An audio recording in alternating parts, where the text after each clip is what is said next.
ચાલો વિદ્યાર્થીઓ, આજે આપણે ભાગીદારી પેઢીના વાર્ષિક હિસાબોના નાણાકીય જે પત્રકો તૈયાર કરવાના છે એમાંથી સૌથી પહેલાં વેપાર ખાતામાં કઈ કઈ બાબતો આવશે એને આપણે ધ્યાને લઈએ.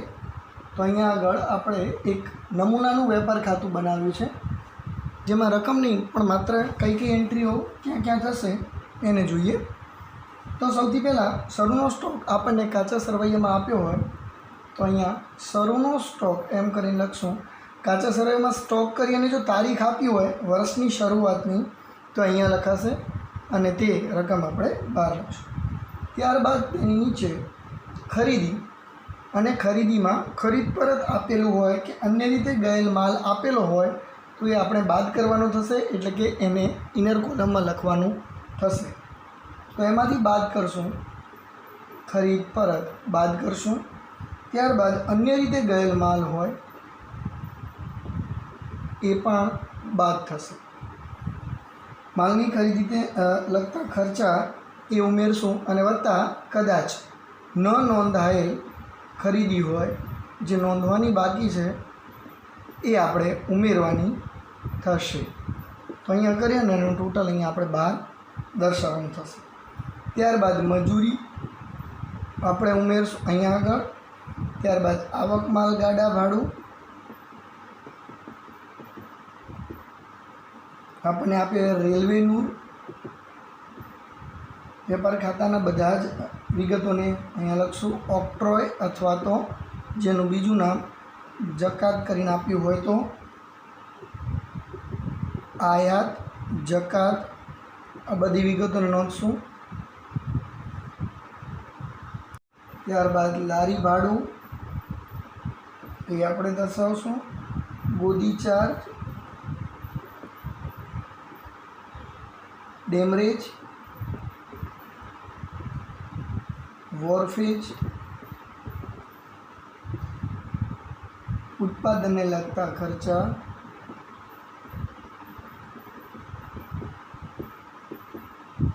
એની ખાસ કરીને ઉત્પાદક મજૂરી, આ હેડ છે, હેડની નીચે ઉત્પાદક મજૂરી, રોયલ્ટી, કારખાનાના ખર્ચા, ખાસ કરીને કારખાનાના ખર્ચામાં ભાડું કારખાનાનું, કારખાનાનું વીજળી બિલ, બળતણ, કોલસો અને ગેસ, આ બધું કારખાનાના ખર્ચાની અંદર દર્શાવશું.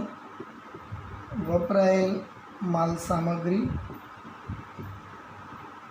જેમાં ગ્રીસ અને ઓઇલ,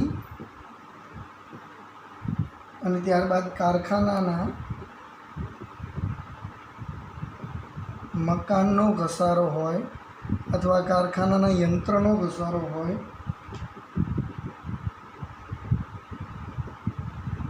કારખાના એવો શબ્દ આપ્યો હોય તો એ આપણે અહીંયા દર્શાવશું. સાથે સાથે આપણે જમા બાજુ જોઈએ તો અહીંયા આગળ આપણે વેચાણ અંદરની કોલમમાં ક્યારે દર્શાવશું? જ્યારે વેચાણ પરત બાદ કરવાનું હોય તો આપણે દર્શાવશું. અને આમાંથી આ બાદ બાકી કરી અને બાકીની રકમ બહાર લખશું. ભંગાર માલનું વેચાણ હોય તો એ આપણે વેપાર ખાતાની જમા બાજુ દર્શાવશું. આખર માલ સ્ટોક બે રીતે આપ્યો હશે, કાં તો તમને આખર માલ સ્ટોક હવાલામાં દર્શાવ્યો હશે તો હવાલામાં દર્શાવ્યો તો અહીંયા વેપાર ખાતાની જમા બાજુ અને પાકા સરવૈયામાં મિલકત લેણા બાજુ બતાવશું. પણ જો માત્ર ને માત્ર 31/3 કરીને કાચા સરવૈયામાં આખર સ્ટોક દર્શાવ્યો હોય તો માત્ર આપણે એ અહીંયા દર્શાવવાની જરૂર રહેતી નથી, પાકા સરવૈયામાં દર્શાવી દઈશું. અને ત્યારબાદ આ રીતે બધી વેપાર ખાતાની એન્ટ્રી થઈ જાય તો બંને બાજુ ટોટલ મારવાનું થશે. અને જો આપણને ટોટલ જે બાદથી એની બાકી શોધવાની મળે, જે બાદ ટોટલ મોટું આવે તો એ બાદથી બીજી સાઈડ એની બાકી આપણને મળશે. કારણ કે ટોટલ મારીએ, આ બાજુ ધારો કે 2 લાખ ટોટલ મળે અને આ બાજુ 1 લાખ ટોટલ મળે તો અહીંયા આગળ કાચી ખોટ મળશે. તો કાચી ખોટ 1 લાખ રૂપિયા જેવી શોધી, દાખલા તરીકે છે, તો એ શોધી અને પછી આપણે તેને નનું ખાતે એટલે કે નફા નુકસાન ખાતે લઈ જઈશું.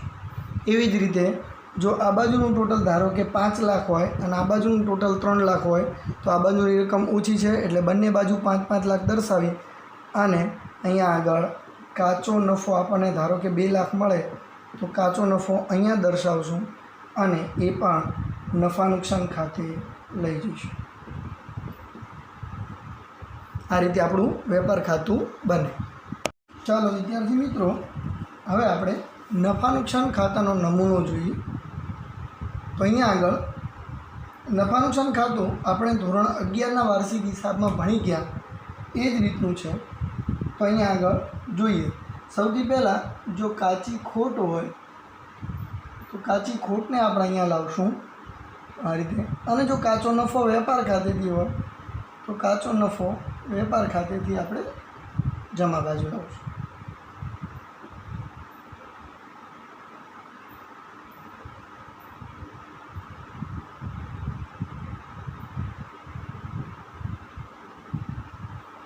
ત્યારબાદ એક હેડ લેખે આપણે જોઈએ.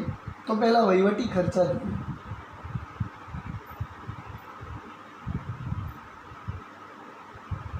તો આપણા વહીવટી ખર્ચા જેવા કે પગાર,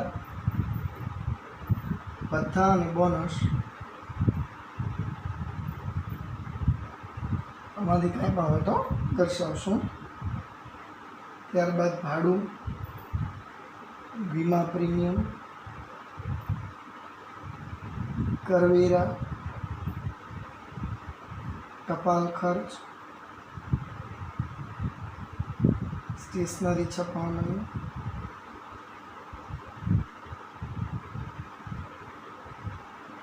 કાનૂની ખર્ચ, ઓડિટ ફી, વીજળી ખર્ચ અને પ્રોવિડન્ટ ફંડમાં ફાળો કોઈ જાતનો હોય તો આ બધા આપણા વહીવટી ખર્ચાની રકમ આપણે અહીંયા. જો આમાં હવાલા હોય તો હવાલામાં ઇનર કોલમમાં દર્શાવી અને એનું ટોટલ કરી અને બહાર દર્શાવશું. જેમ કે ભાડું, તો ભાડું ચૂકવવાનું બાકી હોય તો અહીંયા ભાડું જે લખી અને પ્લસ ચૂકવવાનું બાકી લખી અને બહાર દર્શાવશું. પગારમાં પણ ચૂકવવાનો બાકી હોય તો એ પ્લસ કરી અને બતાવશું. સ્ટેશનરી છપાવણીમાં ખાસ કરીને હવાલા હોય છે. સ્ટેશનરી છપાવણી પહેલાં શરૂનો સ્ટોક હોય તો એને બતાવશું. શરૂનો સ્ટોક વત્તા છપાવણી અને માઇનસ એનો આખર સ્ટોક બતાવી અને બહાર દર્શાવશું. આખર સ્ટોક બે જગ્યાએ, એક અહીંયા આગળથી બાદ કરશું અને પાકા સરવૈયામાં મિલકત લેણા બાજુ સ્ટેશનરી છપાવણીનો આખર સ્ટોક પણ દર્શાવવાનો થશે. એ રીતે કાનૂની ખર્ચ, ઓડિટ ફી, વીજળી ખર્ચ અને પ્રોવિડન્ટ ફંડનો ફાળો એ આપણે બતાવશું. આપણે વેચાણ વિતરણ એ ખાનામાં શરૂ છે, ખાલી હેડ બદલ્યો છે. વેચાણ વિતરણ ખર્ચ જેમાં જાવક માલ ગાડા ભાડું, સેલ્સમેનનો પગાર,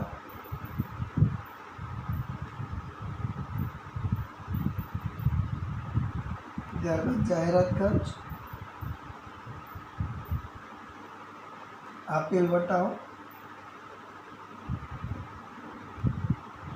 વટાવાનામાં શોરૂમના ખર્ચા,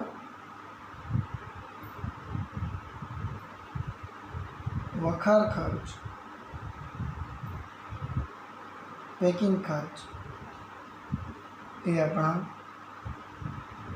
વેચાણ વિતરણ ખર્ચા થાય છે. નવો હેડ જોઈએ તો આપણે જોઈશું નાણાકીય ખર્ચાઓ, જેમ કે ભાગીદારની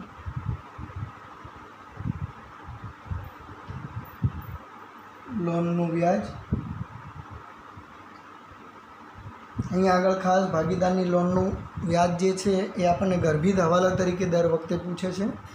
ભાગીદારે પેઢીને લોન ધીરેલી હોય તો એમાં વ્યાજની ટકાવારી ન આપી હોય તો પણ આપણે પાઠ્યપુસ્તકના પાના નંબર 3ની 6 નંબરની જોગવાઈ મુજબ 6% લેખે વ્યાજ ચૂકવવાનું થશે. તો આમાં ખાસ ધ્યાન રાખવાનું, આ પરીક્ષા માટે અગત્યનો મુદ્દો છે. બેંક ઓવરડ્રાફ્ટનું વ્યાજ,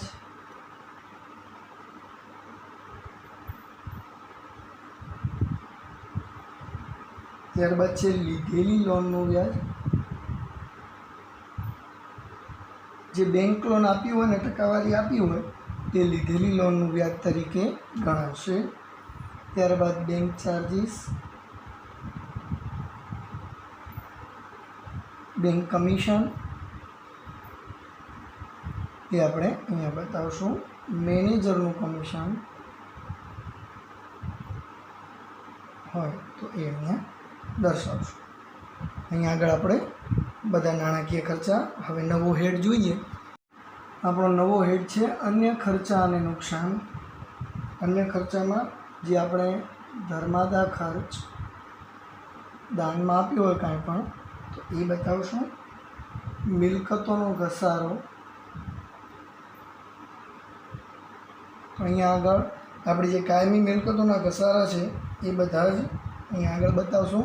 જેમ કે મકાન, ફર્નિચર, દુકાન, પ્લાન્ટ યંત્રો, ઓફિસના એ બધા હોય તો અહીંયા આગળ ઘસારો એમ એક પોઈન્ટ બનાવી અને ત્યારબાદ નીચે મકાન, જમીન, ફર્નિચર આ બધાના જ આ રીતે અહીંયા આગળ ઘસારા દર્શાવી અને ટોટલ કરીને બહાર લખી શકશો. ત્યારબાદ આપણે જોઈએ તો ખાસ અગત્યનો પોઈન્ટ મોટા ભાગે દાખલામાં હોય જ છે, જે ગાલખાદનો પોઈન્ટ છે.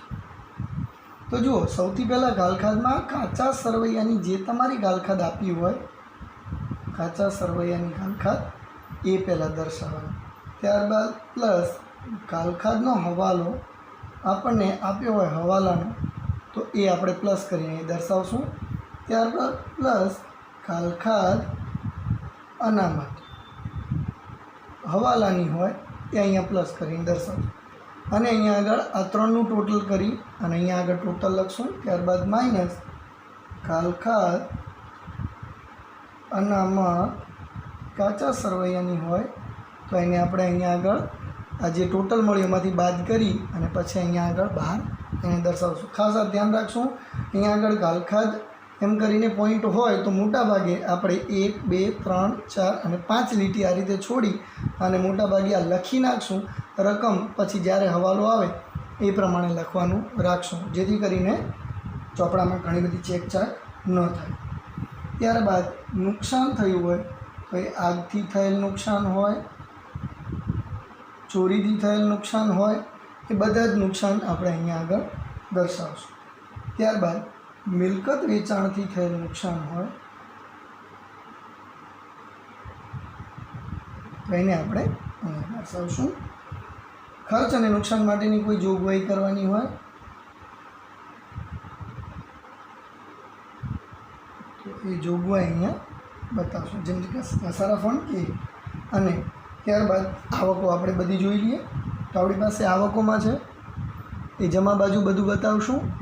મળેલ વટાવ, ત્યારબાદ મળેલ ભાડું હોય,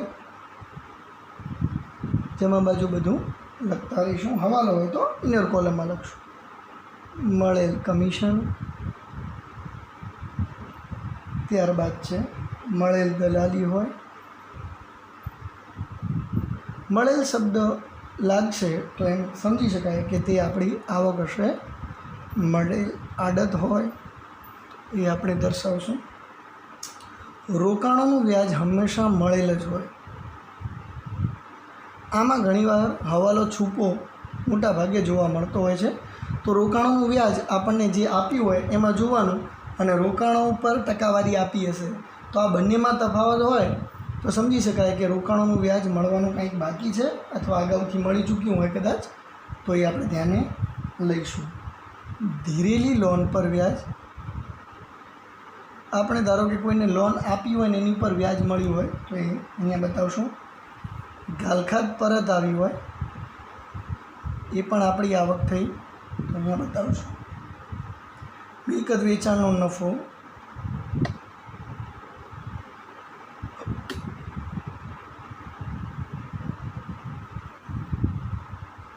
ત્યારબાદ પસ્તીના વેચાણની ઉપજ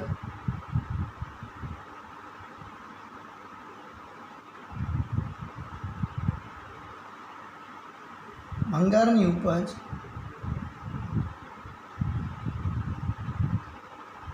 પરચુરણ આવક જે કાંઈ બીજી હોય એ બતાવશું. આવકો બધી થઈ જાય ત્યારબાદ આપણે બંને બાજુ ટોટલ મારવાનું અને 11મા ધોરણમાં જોઈ ગયા એમ જે બાજુનું ટોટલ વધારે આવે તો એની બીજી બાજુ આપણને તફાવતની રકમ મળશે. અહીંયા આગળ ટોટલ કરશું. ધારો કે આપણને જમા બાજુની રકમ વધારે મળી છે અને ઉધાર બાજુની રકમ ઓછી મળી છે તો અહીંયા આગળ તફાવત જે મળે એને આપણે ચોખ્ખો નફો કહીશું. આ ચોખ્ખો નફો શોધી અને નાનું ફાળવણી ખાતે લઈ જઈશું. અને જો એ રીતે આપણને ઉધાર બાજુની જે અહીંયા આગળ ટોટલ છે એ વધારે મળ્યું હોય અને જમા બાજુનું ટોટલ ઓછું હોય તો આપણને ચોખ્ખી ખોટ મળી હશે. તો આ ચોખ્ખી ખોટ આપણે આ ખાસ શોધી અને આ જે ચોખ્ખી ખોટ મળે અથવા તો જે આ બાજુ તફાવત ચોખ્ખો નફો મળે બંનેને નફા નુકસાન ફાળવણી ખાતે લઈ જઈશું. વિદ્યાર્થી મિત્રો, નફા નુકસાન ફાળવણી ખાતું એનો નમૂનો જોઈએ તો આપણે આની આગળ નફા નુકસાન ખાતાનો આ એક ભાગ જ છે. આપણે આગળ ચોખ્ખો નફો કે ચોખ્ખી ખોટ આ બંનેમાંથી કોઈ પણ એક શોધ્યું હશે. તો આપણને જો ચોખ્ખો નફો મળ્યો હોય કે ખોટ મળી હોય, એમાંથી જો ખોટ મળી હોય તો સૌપ્રથમ પહેલી લીટીમાં ચોખ્ખી ખોટ નાનું ખાતેથી લાવ્યા એમ કરી અને અહીંયા દર્શાવશું. જો નફો મળ્યો હોય તો ચોખ્ખો નફો નાનું ખાતેથી લાવ્યા અહીંયા દર્શાવશું. હવે ત્યારબાદ આપણે બાકીની એન્ટ્રીઓ જોઈશું. તો આપણને જો હવાલામાં ભાગીદારોના મૂડી પર વ્યાજ કીધું હોય તો એ એન્ટ્રી બે જગ્યાએ કરવાની થશે. એક આપણને નફા નુકસાન ફાળવણી ખાતાની અહીંયા આગળ જમા બાજુ બતાવી, આ ઉધાર બાજુ ભાગીદારોના મૂડી પર વ્યાજ. ધારો કે ભાગીદાર એ અને બી બંને આપ્યા હોય તો મૂડી પર વ્યાજ એ અને બી અહીંયા અંદરની કોલમમાં બતાવીને એનું ટોટલ કરીને બહાર બતાવી દઈશું. અને જો ઉપાડ આપ્યો હોય ઉપાડ પરનું વ્યાજ તો એ આપણે એક તો ક્યાં થશે, ભાગીદારોના મૂડી ખાતાની ઉધાર બાજુ ભાગીદારનું મૂડી ખાતું આપણે દર્શાવીએ એટલે એમાં બતાવશું. તો અહીંયા આગળ ભાગીદારોના ઉપાડ ઉપર વ્યાજ જે કાંઈ ગણ્યું હોય એ અને બી, ધારો કે ભાગીદાર હોય ગણ્યું હોય તો એને દર્શાવી અને આ રીતે બહાર એનું ટોટલ બતાવી દઈશું. હવે ભાગીદારોના ચાલુ ખાતા ઉપર વ્યાજ ગણવાનું હોય તો જો જમા બાકી આપી હોય તો ચાલુ ખાતાનું વ્યાજ જે કાંઈ ભાગીદારોનું નામ હોય એ દર્શાવી અને અહીંયા આગળ, અને જો ઉધાર બાકી આપ્યું હોય તો એનું ચાલુ ખાતાનું વ્યાજ એ નફા નુકસાન ફાળવણી ખાતાની જમા બાજુ દર્શાવશું અને અહીંયા આગળ લખશું. ત્યારબાદ ભાગીદારોને પગાર, બોનસ, કમિશન કે મહેનતાણું હોય કાંઈ પણ બાબત હોય તો એ લખી અને અહીંયા દર્શાવશું. અને એની બીજી એન્ટ્રી આપણને ખબર છે ભાગીદારના મૂડીની જમા બાજુ જે તે ભાગીદાર હોય તેને બતાવશું. ત્યારબાદ આપણે સામાન્ય અનામત કોઈ જોગવાઈ કરવાની હોય તો એ અહીંયા દર્શાવશું. અને ત્યારબાદ બંને બાજુથી આપણે તફાવત શોધશું. અહીંયા ભાગીદારને કમિશન કે જે હોય તો એમાં શું કરવાનું રહેશે, તો જ્યારે પણ આ બંને બાજુનું ટોટલ કરશું અને એના ઉપર જે કંઈ નફાની ટકાવારી આપી હોય એ ટકાવારી વાઇઝ અહીંયા આગળ તેને કમિશન શોધવાનું, ભાગીદારનું કમિશન આપણે શોધવાનું ઘણીવાર થતું હોય છે તે અહીંયા શોધશું. હવે બંને બાજુ ટોટલ કરશું અને આપણને જે બાજુ તફાવતની રકમ મળશે ત્યાં આપણે તફાવતની રકમ બતાવશું. જો અહીંયા આગળ ટોટલ મોટું હોય અને આ બાજુ ટોટલ નાનું મળે તો તફાવતની રકમ અહીંયા મળશે, જેને આપણે વહેંચણી પાત્ર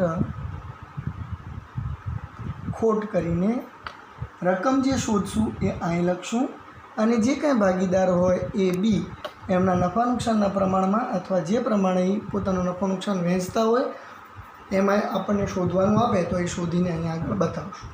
અને જો આ બાજુનું ટોટલ મોટું હોય અને આ બાજુનું ટોટલ નાનું હોય તો તફાવતની રકમ આપણને અહીંયા મળશે, જેને આપણે વહેંચણી પાત્ર નફો એમ કરીને ઓળખશું, અને એનું ટોટલ અહીંયા લખશું જે આપણને ટોટલ મળે અને તફાવતની રકમ, અને જે કાંઈ ભાગીદારો હોય એ અને બી હોય તો એ અને બીને આ રીતે વહેંચી દઈશું. હવે આપણે ભાગીદારોના મૂડી ખાતાને જોઈએ. જુઓ મિત્રો, ભાગીદારોનું મૂડી ખાતું દોરતા પહેલાં કેટલીક બાબતનું ધ્યાન રાખશું. જો આપણને કાચા સરવૈયાની અંદર ભાગીદારની મૂડીની બાકી અને ચાલુ ખાતાની બાકી આપી હોય તો આ આપણને સ્થિર મૂડી ખાતાની પદ્ધતિનો દાખલો પૂછાયો છે. તો એની અંદર આપણે મૂડી ખાતું દોરી અને માત્ર ભાગીદારોની બાકી આગળ લાયા એ લખી, અને જો કદાચ વધારાની મિલકત અથવા તો રોકડ મૂડી તરીકે લાવ્યા હોય તે લખશું. સૌથી પહેલાં બાકી આગળ લાવ્યા લખશું, જે એની મૂડી હોય એમાં અને બીની મૂડી બીમાં લખશું, પ્લસ વધારાની મૂડી જે લાવ્યા હોય એમાં લખશું. અને કદાચ ઉપાડથી કોઈ મૂડી લઈ ગયા હોય તો ઉપાડથી લઈ ગયેલ મૂડી તરીકેની મોટી રકમ જો હોય તો એ આપણે એ લઈ ગયા હોય તો એ અને બી લઈ ગયા હોય તો બી દર્શાવશું. અને ત્યારબાદ બંને બાજુ અહીંયા આગળ ટોટલ મારી અને બાકી આગળ લઈ ગયા શોધી લઈશું, અને એ આપણે મૂડી ખાતાની અંદર આ પાકા સરવૈયાની અંદર મૂડી ખાતાની જે બાકી મળે એ દોરશું. ખાસ કરીને મોટાભાગે જ્યારે સ્થિર મૂડી ખાતાની પદ્ધતિનો દાખલો હોય ત્યારે મૂડી ખાતું બનાવવાની જરૂર આપણે રહેતી નથી. આપણે ડાયરેક્ટ પાકા સરવૈયાની અંદર જ જો કોઈ મૂડી આપેલી હોય તો એ મૂડી દર્શાવી અને ત્યારબાદ તે નીચે વધારાની મૂડી લાવે એ ઉમેરી અને લખતા હોઈએ છીએ. જો કોઈ ઉપાડથી ગયેલ મૂડી હોય તો એ મૂડીમાંથી બાદ કરીને લખતા હોઈએ છીએ. ખાસ કરીને ધ્યાન રાખજો, જ્યારે પણ આવો દાખલો સ્થિર મૂડી ખાતાની પદ્ધતિનો પૂછાય તો એમાં વધારાની મૂડી જે કંઈ લાવ્યા હોય તો એ મૂડી પર જો વ્યાજ ગણવાનું હોય તો એમાં ધ્યાન રાખીને તમારે ગણવું પડશે. કોઈ એવો દાખલો આવશે એમાં આપણે જોઈશું, પણ ખાસ કરીને એ જે વધારાની મૂડી લાવ્યા હોય એ મૂડી ઉપર જે તે સમયથી, એટલે કે 2 મહિના 3 મહિના 4 મહિના એ રીતે જે સમયગાળો આપ્યો હોય એ સમયગાળાનું વ્યાજ શોધીને લખવાનું થશે, અને બાકીની મૂડી ઉપર આખા વર્ષનું વ્યાજ શોધીને લખશું. આ ખાસ આમાં ધ્યાન રાખશું. હવે આપણે આ મૂડી ખાતું એવું દર્શાવીએ કે જ્યારે આપણને ચાલુ ખાતાની બાકી આપી નથી, એટલે કે અસ્થિર મૂડી ખાતું છે, ત્યારે આપણે બાકી આગળ લાવ્યા આ રીતે લખશું. કોઈ વધારાની મૂડી હોય તો લખશું. ત્યારબાદ મૂડી પર વ્યાજ અહીંયા આગળ દર્શાવશું. હવે આ ખાતું એ આપણને અસ્થિર મૂડી ખાતામાં હોય ત્યારે મૂડી પર વ્યાજ અહીંયા આગળ જે આપણે નફા નુકસાન ફાળવણી ખાતામાં દર્શાવતા હતા એનું એ જ મૂડી પર વ્યાજ અહીંયા પણ બીજી એન્ટ્રી દર્શાવશું. ત્યારબાદ અહીંયા આગળ પગાર, બોનસ, કમિશન કે મહેનતાણો હોય ભાગીદારનું મહેનતાણો એ આપણે દર્શાવવું, જે તે ભાગીદારનું હોય એ ભાગીદારના મૂડી ખાતામાં. ત્યારબાદ અહીંયા આગળ ઉપાડ હોય, ઉપાડથી ગયેલ માલ હોય કે ઉપાડની રકમ હોય તો એ લખશું. ત્યારબાદ ઉપાડ પર વ્યાજ હોય તો એ આપણે અહીંયા દર્શાવશું. ત્યારબાદ હવે બંને બાજુ ટોટલ કરી અને આપણને જે કાંઈ નફો કે નુકસાન મળે એ આપણે નફો કે નુકસાન આવ્યું હોય એ આની અંદર પહેલાં નાખી દઈએ અને ત્યારબાદ ટોટલ કરી અને બાકી આગળ લઈ ગયા શોધશું. જો વહેંચણી પાત્ર ખોટ હોય તો એ આપણને વહેંચણી પાત્ર ખોટ એની ઉધાર બાજુ વહેંચણી પાત્ર ખોટ અહીંયા ઉધાર બાજુ જે તે ભાગીદારના મૂડી ખાતામાં દર્શાવશું. અને વહેંચણી પાત્ર નફો હોય તો એ આપણે અહીંયા આગળ દર્શાવવાનો થાય.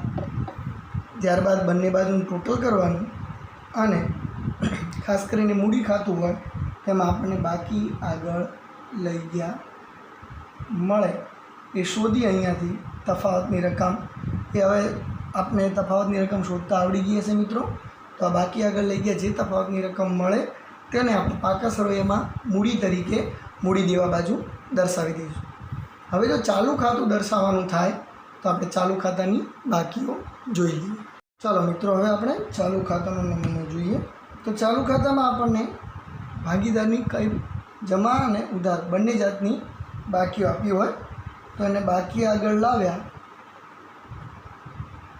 જો જમા બાકી આપી હોય તો અહીંયા લખશું અને બાકી આગળ લાવ્યા તરીકે ઉધાર બાકી આપી હોય તો અહીંયા આગળ દર્શાવશું. ત્યારબાદ મૂડી પર વ્યાજ, તો આપણે એ મૂડી પર વ્યાજ જમા બાજુ ચાલુ ખાતામાં દર્શાવશું. હવે મૂડી ખાતામાં લખવા નહીં જઈએ, કારણ કે સ્થિર મૂડી ખાતાની પદ્ધતિ હોય તો એમાં મૂડી ખાતું અને ચાલુ ખાતું બંને દર્શાવવાનું. ત્યારબાદ ચાલુ ખાતાની જમા બાકી હોય તો જમા બાકી પર વ્યાજ ગણવાનું હોય તો એ આપણે અહીંયા દર્શાવશું. એ જે કંઈ ચાલુ ખાતાની જમા બાકી આપી હોય અને ચાલુ ખાતાની ઉધાર બાકી હોય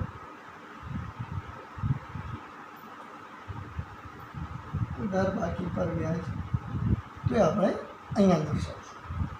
ત્યારબાદ ભાગીદારને પગાર, બોનસ, કમિશન, મહેનતાણું આપવાનું હોય તો અહીંયા આગળ ચાલુ ખાતામાં જમા બાજુ દર્શાવશું. અને ઉપાડ પર વ્યાજ હોય તો એ આપણે ઉધાર બાજુ દર્શાવશું. હવે વહેંચણી પાત્ર નફો કે ખોટ મળી હોય તો અહીંયા આગળ વહેંચણી પાત્ર ખોટ આપેલી હોય તો વહેંચણી પાત્ર ખોટ જે તે ભાગીદારના ચાલુ ખાતામાં ઉધાર બાજુ દર્શાવશું. અને વહેંચણી પાત્ર નફો મળ્યો હોય તો એ આપણે જે તે ભાગીદારની ખાતાની ચાલુ ખાતાની જમા બાજુ દર્શાવશું.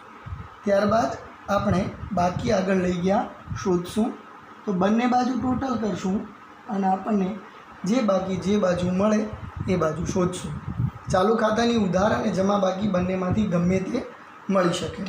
તો અહીંયા આગળ બંને બાજુ બાકી આગળ લાવે આપણને લઈ ગયા મળી શકે છે. તો અહીંયા આગળ જો એની ધારો કે ચાલુ ખાતાની આપણને જમા બાકી મળી છે, ઉધાર બાકી જમા બાજુ જો તફાવત મળે તો એને ઉધાર બાકી કહેવાય. જો આ મળી હોય તો એને આપણે ભાગીદારના મિલકત લેણા બાજુ દર્શાવશું પાકા સરવૈયાના. અને બાકી આગળ લઈ ગયા ચાલુ ખાતાની જમા બાકીની તફાવત અહીંયા આગળ મળી કહેવાય. તો આ જે મળે એને આપણે મૂડી દેવા બાજુ લઈ જઈએ અને દર્શાવશું. ચાલો તો એકવાર પાકા સરવૈયા ઉપર પણ નજર કરી લઈએ. જો અહીંયા નમૂનાનું પાકું સરવૈયું દર્શાવીએ છીએ. અહીંયા હું કેટલાક ભાગમાં દર્શાવીશ, તમે આખું એને લખવાનું રહેશે. આખું લખશો તો તમને વધારે ખ્યાલ આવશે. કેટલોક ભાગ બતાવી અને પછી પાછો બીજો ભાગ અહીંયા તમને બતાવેલો છે.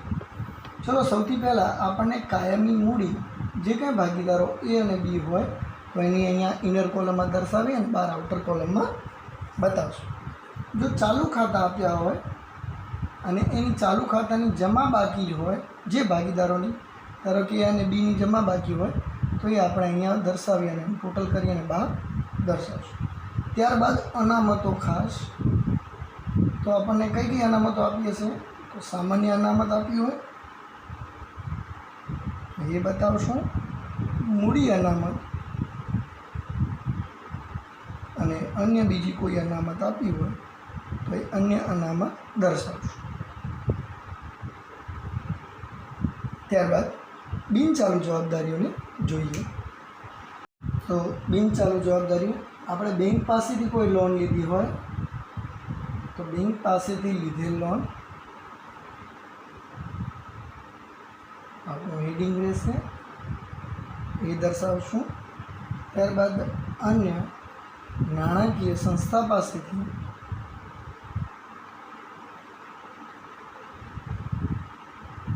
લીધેલ લોન એ દર્શાવશું. મિત્રો પાસેથી લીધેલ લોન હોય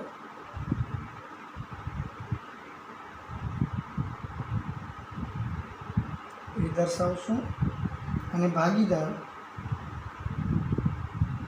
ની લોન હોય એ આપણે દર્શાવશું. ત્યારબાદ ચાલુ જવાબદારીઓને જોઈએ. હવે આપણે કેટલીક ચાલુ જવાબદારીઓ જોઈએ, જેમ કે બેંક ઓવરડ્રાફ્ટ,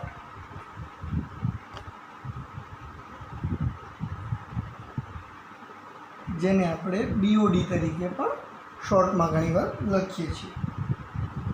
પરચુરણ લેણદારો, ખાલી લેણદારો એમને લખો તો પણ ચાલશે. દેવી હુંડી આપેલી હોય તો દેવી હુંડી અહીંયા દર્શાવશું. ત્યારબાદ ચૂકવવાના બાકી ખર્ચા,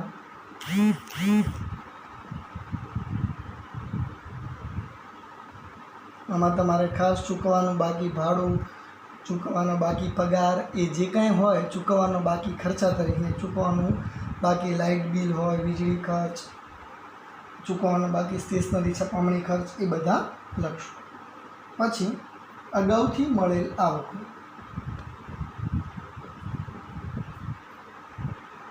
જે કાંઈ આપણને અગાઉથી મળેલ દલાલી, કમિશન, જે કાંઈ હોય એ અગાઉથી મળેલ આવકો અહીંયા બતાવશું. કરવેરાની જોગવાઈ હોય તો એ દર્શાવશું. ત્યારબાદ પ્રોવિડન્ટ ફંડ, જે આપણે કર્મચારીઓ માટે અલગથી ફાળવતા હોઈએ છીએ એ પ્રોવિડન્ટ ફંડ બતાવશું. અને ભાગીદારની લોનનું બાકી વ્યાજ, ચૂકવવાનું બાકી લોનનું વ્યાજ હોય તો એ આપણે એની આગળ દર્શાવશું. ત્યારબાદ આપણે મિલકતોનો ભાગ જોઈએ. તો સૌથી પહેલાં આપણી પાસે બિનચાલુ મિલકતો એટલે કે કાયમી મિલકતો, એના હેડની નીચે આપણી પાસે બિનચાલુ મિલકતોમાં દ્રશ્ય મિલકતો જોઈએ. એટલે કે કાયમી મિલકતોમાં દ્રશ્ય મિલકત, એમાં ખાસ કરીને જમીન, મકાન, પટ્ટે રાખેલ મિલકતો એટલે કે ભાડા પટ્ટાની જે કાંઈ મિલકતો છે તે આપણે દર્શાવશું. ત્યારબાદ વાહનો, યંત્રો હોય તો યંત્રો દર્શાવશું. અને ફર્નિચર, ફિટિંગ્સ કે ફિક્સચર જે નામથી આપ્યું એ નામથી આપણે બતાવશું. આ મોટાભાગે આ બધી જ મિલકતોમાં આપણને જેમ કે જમીન, મકાન, વાહનો, યંત્રો અને ફર્નિચર જેમાં ઘસારો આવશે, અને પટ્ટે રાખેલી મિલકતો હોય એમાં મિલકતો માંડી વાળવાની થશે. ગણતરી સેમ ઘસારાની જેમ જ જમીનમાં ઘસારો હોય તો જમીનના ઇનર કોલમમાં રકમ લખી માઇનસ ઘસારો, એ બાદ ઘસારો જે કાંઈ હોય એ લખી અને એનો બાદ કરી, બંનેની બાદબાકી કરી અને બહાર દર્શાવવાનું થશે. ત્યારબાદ કેટલીક અદૃશ્ય મિલકતો છે જે આપણે લખીએ. તો આપણી પાસે અદૃશ્ય મિલકતોમાં પેટન્ટ્સ, ત્યારબાદ ટ્રેડમાર્ક, કોપીરાઇટ અને પાઘડી છે. અને શોર્ટમાં યાદ રાખવા માટે પાપે ટેકો એટલે કે પાઘડી, પેટન્ટ્સ, ટ્રેડમાર્ક અને કોપીરાઇટ આ રીતે પણ લખાય છે. યાદ રાખવા માટે પહેલો જે અક્ષર છે પા, પે, તે અને કો એમ કરીને યાદ રાખીને આપણે લખી શકીએ. જો મિલકતો મિત્રો, ત્યારબાદ આપણે રોકાણો હોય જેમ કે સરકારી જામીનગીરીમાં રોકાણ હોય તો એ આપણે અહીંયા બતાવશું. અને આમાં હંમેશા રોકાણો પર જો ટકાવારી આપી હોય એકાઉન્ટ્સની અંદર તો ખાસ ધ્યાન રાખશો, રોકાણો પર વ્યાજ મળવાનું થશે. અને ત્યારબાદ પ્રોવિડન્ટ ફંડમાં રોકાણ જે કંઈ હોય એ આપણે અહીંયા બતાવશું. ત્યારબાદ અન્ય બિનચાલુ મિલકતો જોઈ લઈએ. એક જ છે આની અંદર ચોપડીમાં આપણને. તો એમાં પ્રસારિત મહેસૂલી ખર્ચ,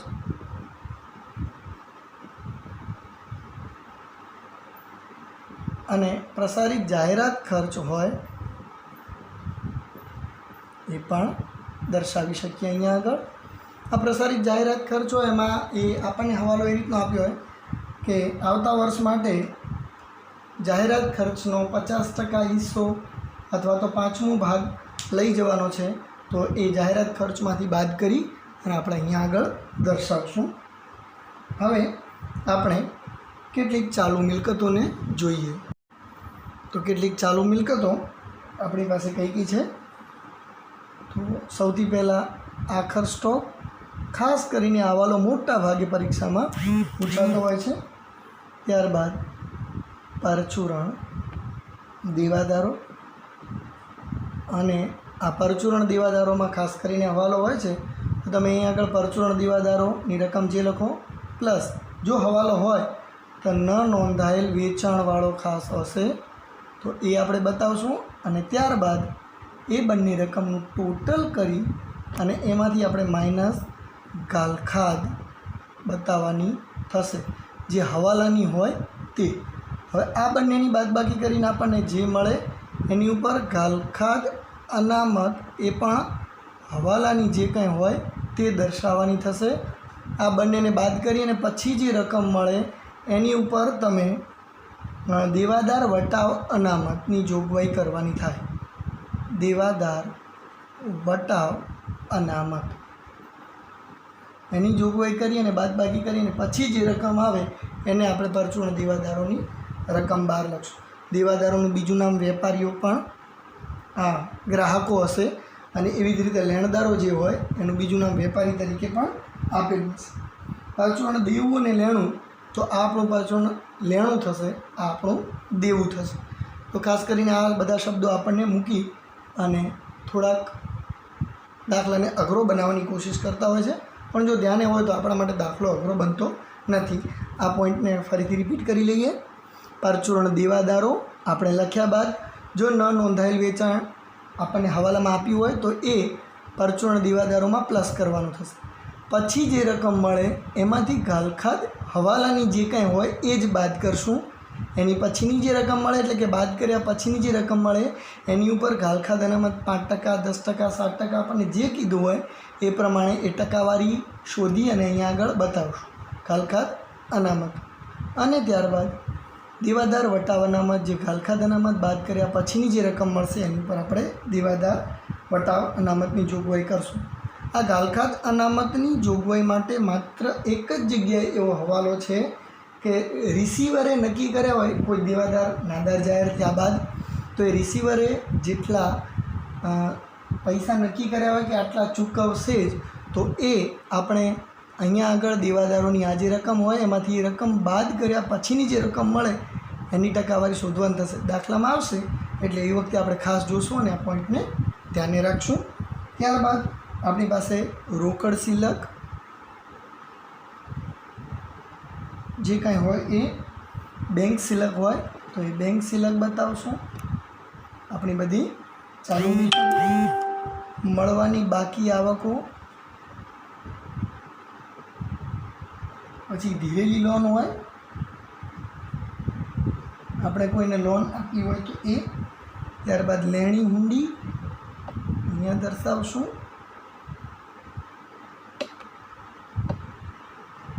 અગાઉથી ચૂકવેલ ખર્ચા હોય તો એ દર્શાવશું.